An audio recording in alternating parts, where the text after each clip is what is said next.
How to get Walmart working promo codes. Let's get started. Launch your preferred browser. Here we go.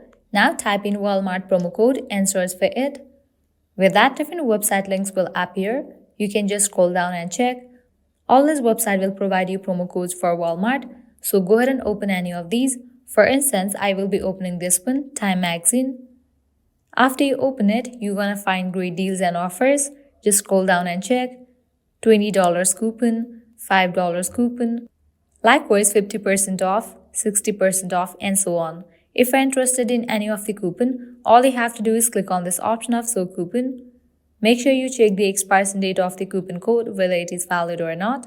Now I can copy this coupon. I have selected $25 off for the first 3 online orders.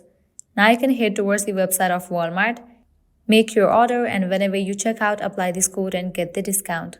Likewise, you can also try out these offers. Just make sure you check the expiration date, whether the coupon code is valid or not. Also, you can try out these website, as these website will also provide you tons of coupon code and promo codes.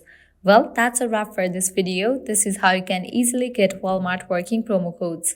At the end, if you guys find this video helpful, don't forget to like, share, and subscribe to our channel. Thank you.